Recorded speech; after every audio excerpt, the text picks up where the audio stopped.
Потикнати од историската улога на Соколана во севкупниот развој на Куманово и Република Македонија, К3 телевизија изготви значаен документарен филм каде ја опишуваме нејзината улога. Единствено и ексклузивно само на К3 телевизија, документарен филм со наслов Соколана, нашата гордост.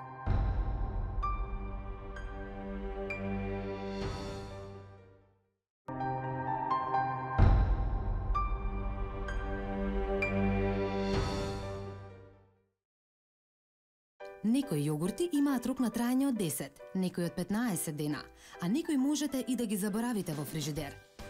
Јогуртот на Бучен Козјак има единствен рок на траење од само 9 дена, затоа што е без никакви додатоци. Нашите вредности се ваши предности. Бучен Козјак. Интересни се пишувањата на Баното Душан Станимировиќ за начинот на собирање парични средства за изградба на домот.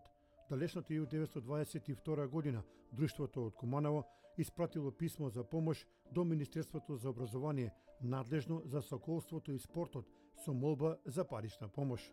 Во неја, покрај другото, се вели дека Друштвото располага со над 600 членови од сите категории. Во ноември истата година се обратиле за помош и до канцеларијата на кралот во Белград, кои едногласно донесуваат одлука за доделување помош од 5000 динари. Изградбата на Соколскиот дом во Куманово започнала со свечено полагање на камен темелникот на Видовдан на 28 јуни 1923 година. Со повремени прекини, поради недостиг од финансиски средства, изградбата на Соколскиот дом продолжила и во наредните 2 години. Поради тоа, во летото 1924 година во Куманово беа испратени Јован Радовиќ, член на управата на друштвото, и Ѓорѓе Божиновиќ, началник и министерот за просвета. Тие во 1925 година испратиле писмо до дотичното Министерство за финансиска помош од 800.000 динари за комплетно довршување на домот. Покрај тоа, Соколското друштво од градот организирало собирање на средства преку организирање на разни академии, дефилеа пред голем број на граѓани, пропагандни настани на стотини соколци од Крива Паланка и друго. Во истата година и Соколската жупа од Скопје донира на Кумановското друштво 5000 динари. Во март наредната 1926 година Соколското друштво од Куманово испраќа молба до Министерот за просвета, во кое стои дека величествениот просветно-културен храм кој се гради под името Соколски дом ќе остане една пуста урнатина доколку веднаш не отпочне неговото конечно довршување. Затоа го молам министерот на било кој начин да ми обезбеди 400.000 динари за целосно завршување на објектот. Откако не успеа да ја обезбеди бараната сума, Соколското друштво бара нови модалитети за собирање на парични средства. Управата во 1927 и 1928 година работела на организирање на стокова лотарија, надевајќи се на значајни приходи. Во тој контекст, Управниот одбор отпечатил пригоден апел во 2000 примероци и го испратил до разни предпријатија и богати поединци во целата земја со молба за нивна соодветна донација.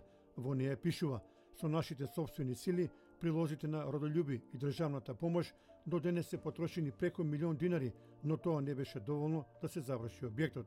Поради тоа, прекрасната замисла на кумановските соколи да не биде уништена, управниот одбор ќе проба преку лотарија да ја обезбеди потребната сума. На апелот се одвел само Петар Теслиќ од Сисак, кој донирал 3.000 динари, па тоа го принудило управниот одбор да се откаже од понатамошното организирање на лотаријата, а за ново настанатиот момент бил информиран и кралот.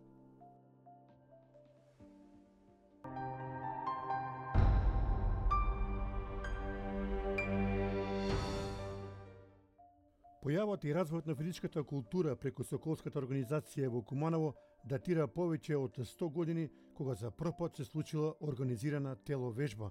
Главни протагонисти во афирмацијата на соколството во Куманово беа видни граѓани од тоа време. За прв пат се појавуваат во 1909 година, а основоположници беа војводата Јова Довезенски, Илија Вукотич фармацевт, Тома Глигориевиќ, собственик на првата приватна печатница во Куманово и многу други. Друштвото работело во исклучително тешки услови, но благодарејќи на ентузијазмот на членовите успеало да обстане.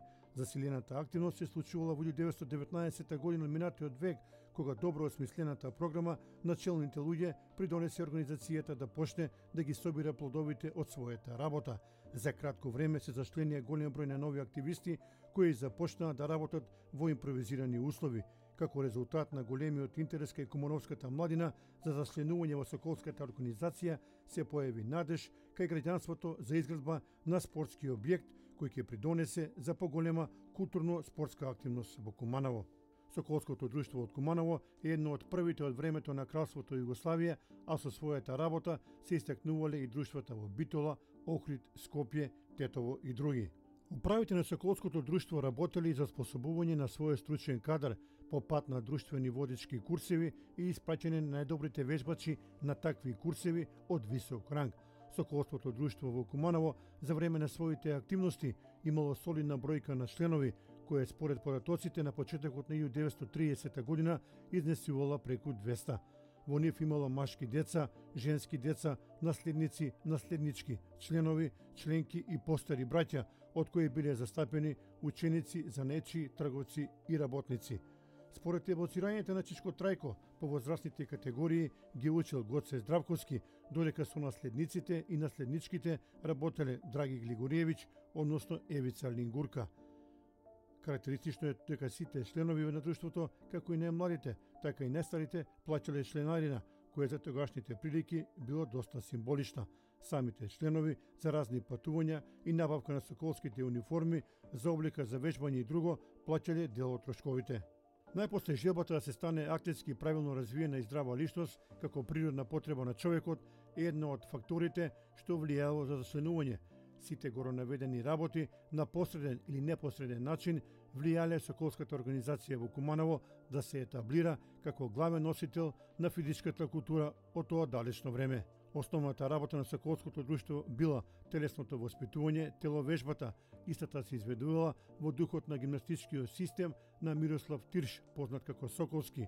Основните елементи на работата биле вежбовните дисциплини, што биле офатени во сите 4 струки, што ги предвидува Тиршевиот гимнастички систем, и тоа строеви вежби по војничка команда, вежби на формирање на телото со справи и без справи, вежби на справи со елементи на атлетика и игри, подосна и ритмика со народни оре. Овие вежбовни дисциплини биле обработувани шаблонски, типизирано, еднолично, така што било задолжително секој елемент да се совлада прецизно. Гимнастичките часови биле весели, темпераментни, но се одликувале со ред и дисциплина, а справите биле мамец за членовите за редовно доаѓање на часовите. Значи, основниот метод на работата се карактеризирал со послушност и редовност, каде зацртаните задачи на часот морале да се научат по пат на постојано и упорно вежбање. Горо наведените работи целосно се надградуваат по пуштањето во работата на Соколскиот дом, каде незините членови со брзи чекори ги совладуваните активности, за разлика од другите градови како Прилеп, Охрид, Битола, Скопје, кои морале да импровизираат во работата. Куманово со Соколскиот дом доби можност во одлични услови да работи во создавањето на здрави генерации. Генерално земено, Соколското друштво со своите активности во текот на својата работа даде огромен придонес во развојот и прогресот на физичката култура во училиштата во тој далечен период. Веднаш по пуштањето на Соколскиот дом, зацртаните цели на друштвото почнува да се реализираат во целост. Во Соколскиот дом се работеше преку целиот ден, а веќе во 1934 година бројката на членовите изнесувала над 250 членови, кои беа на возраст од 10 до 18 години.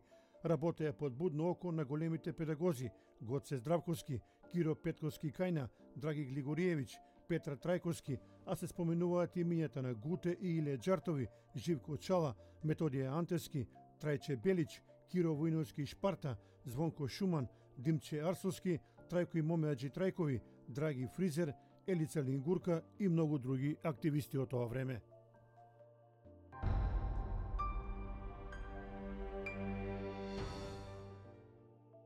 Поранешто е председател на ДТВ Партизан Бранко Стојмановски, иако со речиси 84 години од животот, се уште добро се сеќава на случувањата во Соколана.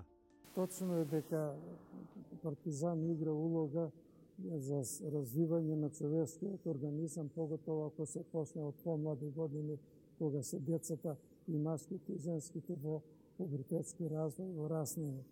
Инаку, Соколското друштво во Куманово постои од 1919 година, кога ентузијасти во Куманово, одредени функционери во општината, во приватниот занаед, трговците, се собрале и организирале Соколско друштво по името на Соколот кој лети на небото.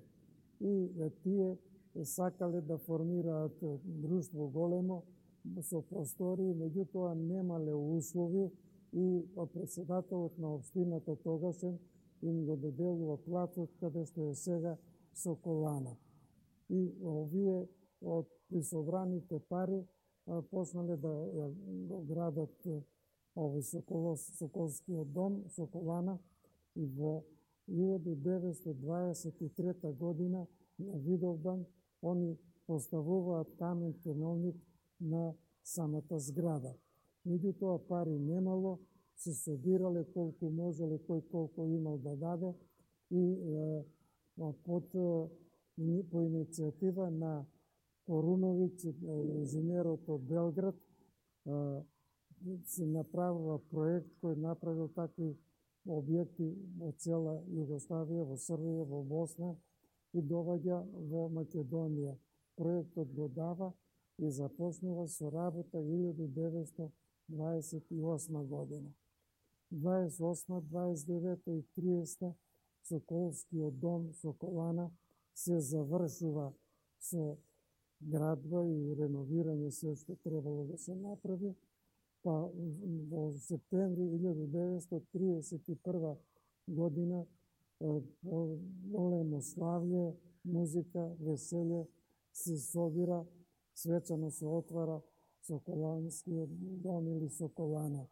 Тогаш во Куманово на таа свечаност имало преку 6000 луѓе присутни од Куманово и оние што учествувале и други што не учествувале во градбата и надворот од Куманово исто така имало. Во тоа време јас после бев ученик во гимназија си бев и заедно со моите другари школски, Саневски Стојмир, Сане, Дејчо, покојниот, Ѓоко, другар ми шумарски инженер, Драган Томовски, отидовме да вежбаме во Соколана. Тогаш таму вежба Иле Трипко, Дејан,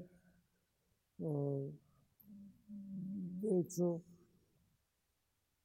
Тајат, Цего, отиде во Турска. Послето Тајат беше многу солиден гимнастичар на македонско и на југословенско ниво додека вежбаше. Потоа се разделивме, завршивме со средно образование, јас си отидов по некои работи, се запишав и на факултет. По завршување на факултетот прво бев во ракометниот клуб во дом на ЈНА, потоа во фудбалски клуб КСК за времето на Петаковиќ, а истовремено си бев и во управата на ДТВ Партизан. Председници беа Методија Теодосиевски, Киро Џимрев, Јаков Станковиќ, Насе Стаменковски и јас. Јас децата неге од 8-9 години па до покасно ги гледав и на тренинзи, и на такмичења, одев ги прегледував на систематски прегледи да видам како се со здравјето, дали можат да го тренираат или не, бидејќи гимнастиката е и напорна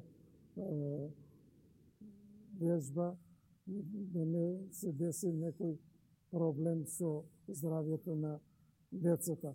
Инаку проблеми имаше и во тоа што водев брига за зградата, за одржавање.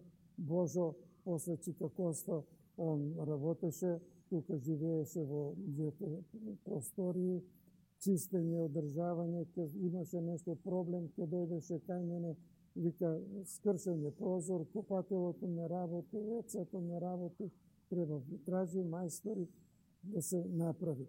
Инаку ние средствата што ги добивавме беа преку СОВКА, Сојуз за физичка култура. Во Соколана продефилираа многу генерации на гимнастичари, кои секој на свој начин оставија белег во развојот на оваа гранка. Се работело од рано наутро до доста навечер, а Соколана било исполнета со многу влюбеници на овој спорт.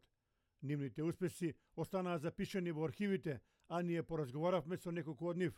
Нивните сеќавања за Соколана од пред неколку децении се уште им се во добра меморија. Војкан Поповиќ, еден од најпрепознатливите гимнастичари во Соколана, чија љубов кон овој спорт и ден денеска живее. Јас на прво место би го ставил легендарниот Аца Скакла, бидејќи мене ме тренира и Гоце Здравковски, тој беше човек фантастичен, строг, но во душа многу мек, многу не респектираше и сакаше. Тој исто така ми беше професор во гимназија. Кога тој беше отсутен, ме замолуваше јас да го водам часот во гимназија и така, бидејќи имаше доверба во мене. Тој ме воспитуваше. За Дајлевиќ нема што да кажам. Легенда. Легенда над легенди.